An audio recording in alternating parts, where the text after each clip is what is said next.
થોડા નંબર્સમાં આપણે મંગળવારે માર્કેટ અવર્સમાં તપન જોયા, થોડા નંબર્સ પર એક ચર્ચા કરી રહીએ. જે રીતે પરિણામ આવ્યા, કારણ કે જે નિફ્ટી બેંક માટે પણ જાણીએ છીએ, જે PSU બેંક્સનું કન્ટ્રીબ્યુશન એમાંથી SBI અત્યાર સુધીનું જોઈ રહ્યા છે. આજે બ્રોકરેજ રિએક્શન છે. Morgan Stanley equal weight rating આપી રહ્યા છે.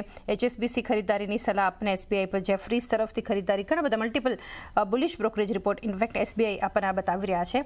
તમે કઈ રીતે જોઈ રહ્યા છો આને? નહીં, એસબીઆઈ પર તો ઘણો બુલિશ છું. આઈ થિંક અગર પીએસયુ કાઉન્ટરમાં એક કાઉન્ટર જે રિયલીમાં લાગે છે સેફ કાઉન્ટર અને જે વધી શકે છે એસબીઆઈ. તમે જો તો છેલ્લા 1-2 મહિનાથી સારી એક મુવમેન્ટ છે અને હજી પણ તમે અગર વેલ્યુએશન ગેપ જો પ્રાઇવેટ બેંક સામે એસબીઆઈ ઘણું સસ્તું મળે છે અને તમે જો તો એનું જે ક્રેડિટ ગ્રોથ છે ઓલમોસ્ટ 12-15% અહીંયાથી એક્સપેક્ટેશન છે અને આરઓએ પણ હવે 1%ની ઉપર લઈ જવાની વાત છે. ડિજિટલ બેન્કિંગ પર હવે ધીરે ધીરે સારું એવું વધ્યું છે. તો ક્રેડિટ ગ્રોથ અગર વધશે ને જે નોર્મલી કેવું થાય છે કે જેવું ઇન્ટરેસ્ટ રેટ કટ થાય છે ને આરબીઆઈથી તો પીએસયુ બેંક તરત પાસ ઓન કરે છે. એના લીધે એમનું ક્રેડિટ ગ્રોથ તરત વધતું હોય છે. અને કેટલાક 1-2 ક્વાર્ટરથી જો તો પીએસયુના રિઝલ્ટ વધારે સારા આવે છે. હવે અહીંયા તમે જો તો એમનો જે યોનો એપ છે એના પર ગ્રોથ બહુ સારો દેખાય છે. એસેટ ક્વોલિટી નોર્મલ જ છે, એવું કંઈ વાંધો નથી.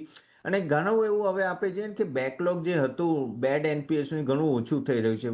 માઇક્રો ફાઇનાન્સમાં પણ હવે થોડું કહેવાય ને કે ધીરે ધીરે જે એનપી હતા એ ઓછા થઈ જાય, તો ત્યાં પણ હવે આઈ થિંક એક હાઈ માર્જિનથી ત્યાં મળી શકે એમ છે.